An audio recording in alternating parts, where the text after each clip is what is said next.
Good morning from rural Southeast Ohio, USA. Thanks for joining me on our YouTube channel, Twin Oaks Farm Poultry. I'm Melissa, and I am at our little family-run, independent, very small poultry operation, Twin Oaks Family Farm. We specialize in raising Cornish rock cross meat chickens for the production of homegrown, top-quality poultry, and we're actually going into the meat bird production barn to check on a flock of 126 8-day-old Cornish rock cross meat chickens. Wanted to bring you along for the first check of the day, seeing what we're seeing. So thanks for joining me, and please subscribe. Please interact with the video. We'd love it if you'd like it with a thumbs up, thumbs down if you prefer. We appreciate your feedback either way, and please comment. So we're going to head in to the barn, takes a moment to handle the door, get inside the building, and this is the first of the flock being kind of disturbed or checked on for the morning. So in general, when we walk in, they're wherever they have been kind of bedding down or staying comfortable. Chicks have a strong preference for ambient temperature comfort, so that's what they prioritize over everything. So we may get a startle response from them when the door opens, where they get up and go all over the place, but that happens more, when they're brand new and we move them in. So at 8 days old, we see less of that. They're getting used to our faces and our voices as flock managers, so they're generally not startled by us coming in and out, but we still sometimes can get that response. So I don't know if we'll see them stay put or get up and move. I do think that we'll see them concentrated under the heat lamps, y'all. It is ambient temperature outdoors here is about 36 degrees Fahrenheit. It's probably as warm as it's going to get for today. They prefer about 90 degrees Fahrenheit. So while we have a love-hate relationship with heat lamps, we are using heat lamps with 250 watt bulbs in them for supplemental heat for these birds. If you have a more closed up situation than we have, I think you could use fewer heat lamps, but we have a 30 foot by 30 foot basically open rustic style barn, so we hang multiple heat lamps. In this case, we have 6 of them up, and we have calculated that those cost us about $45 a month if they're running 24 hours a day every day.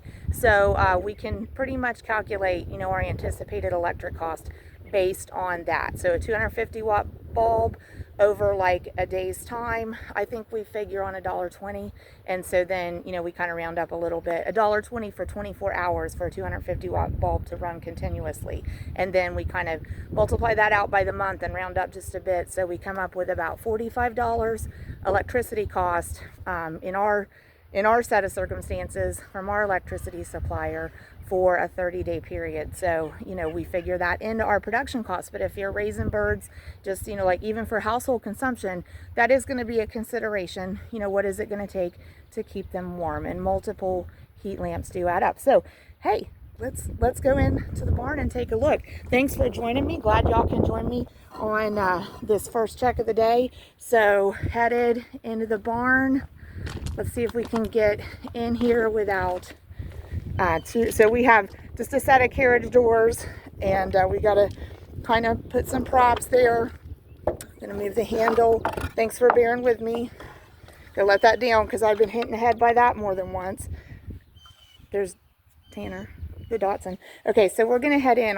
I'm also trying to pull the door closed behind me. Oh, sorry guys, the door got away from me. Coming back. Okay, thanks for bearing with me. So just gonna do just a quick look-see at where they all are and kind of assess, kind of walk through in words. I think the door might open and bang out from behind us, but gonna kind of try to just assess in words as we walk into, oh, and we got a bad news. And I'm gonna go ahead and show it to you and be frank about it, but I can see it from here and y'all don't see it yet, but I'll take you over to it. But we do have a bad news in the flock, so we will end up walking in, but just walk you through in words what we're assessing as we do go in. So we had 126 chicks last night when we closed up the barn.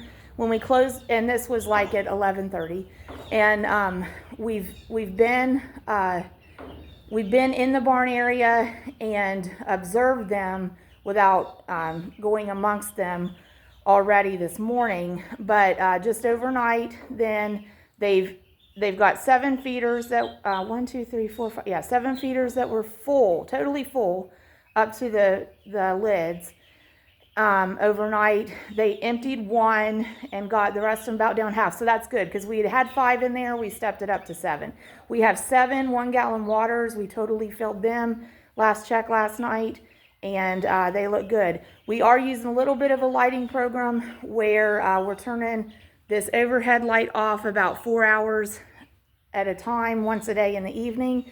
Other than that, overhead light is on all the time. Heat lamps are there for warmth, because chicks cannot tolerate low temperatures. They just can't do it. They've got to have that temperature range that they need. So, we know those 250 watt bulbs are burning 400 to 600 degrees Fahrenheit at the bulb. So by the time we allow for the heat loss down to where the chicks are living on the floor, the barn, it's about right, at that 90 degree Fahrenheit temperature at the height these lamps are. And then as the chicks age a little, they can eventually tolerate down to about 70 degrees Fahrenheit. And if we don't have that in the outdoor temperatures, we will raise the height of the lamps for them. Now, I'm zooming in on this first group. This is actually good visual. Great example. This is pretty much exactly how we want to see the birds using the heat lamps. They're basically in a circle, most of them with tails in. More or less, there's just one layer, there is one single layer. None of them are piled on top of each other, but there's one ring. Out here closer to us, there's like a second ring of 3, but in general, it's one ring of birds making a semicircle, leaving an opening in the center of that ring. Some other good things going on. We do see some birds up at feeders. We see activity. We see birds at waters. That's a good thing. Y'all, this is going to be a little bit shocking, graphic, and disappointing to see, but I am going to show you what I saw, walked in and said, this is bad news for us. This is not a good thing. So good birds here. We'll try to get down below the red light a bit. Good looking birds here, and good. We're seeing basically respond. I mean, they're not getting up and scattering, but they're looking at me. They're aware of me. Some of them are moving. So these birds are all looking comfortable. Only so often, see one there, sorry to be a little crude, but we see a little pasty bottom on the one that's still sitting down there with tail to us. That is a little indicator that the flock has experienced some temperature stress, which we expected, because we have, we've had 70 degrees, 75 degrees during the day, 40 degrees at night. That's a big temperature swing. Even with the supplemental warmth, it's difficult for chicks to adjust to that and keep up with it. So, so we know we're going to have some of that. When we have better temperature conditions that are more steady, we don't see the incident of pasty bottom. And if you have chicks and you see pasty bottom, that is an indicator of some kind of stress internalizing in the chick and expressing in a tangible way that's observable.